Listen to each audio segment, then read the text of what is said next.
The novelization to the film Godzilla vs. Kong was written by Greg Keyes, who also wrote the novelization to the film Godzilla King of the Monsters. The novelization was based upon the screenplay by Eric Pearson and Max Borenstein, and story by Terry Rossio, Michael Daugherty, and Zach Shields. This book was published in 2021 by Titan Books. This will be a spoiler-free review, so now let's get started.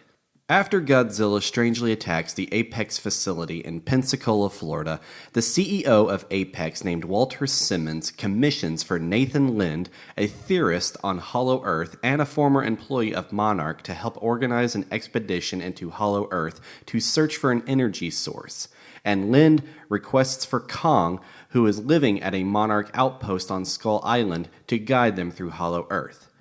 However, Kong's caretakers fear that moving Kong would provoke Godzilla to attack, which he eventually does, and the two titans rampage.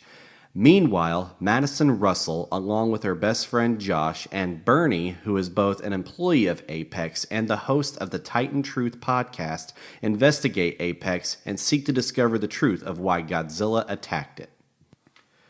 And now for my thoughts. I was actually more impressed with this novelization than I thought I'd be.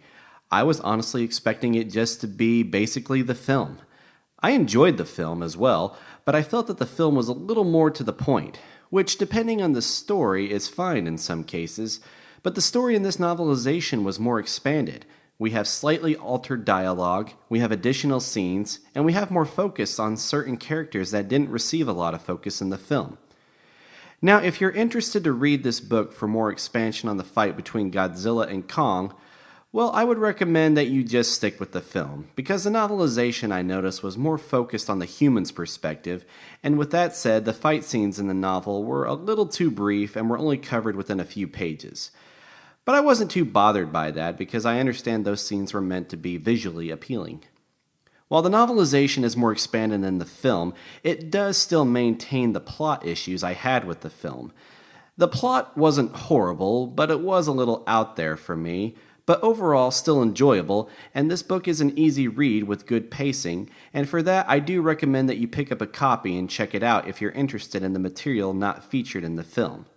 But again, if you're more interested in giant monsters duking it out, then I would recommend skipping this book and just stick with the film. I gave the film a B, but I'm going to give the novelization by Greg Keyes a B+. Thanks so much, everyone. I hope you found this review helpful, and if you did, please remember to like this video, and please comment down below your thoughts on the novelization if you read it already. And please consider subscribing to my channel if you haven't already, if you'd like to stay updated for more of my content. Thanks again, everyone, and have a great day.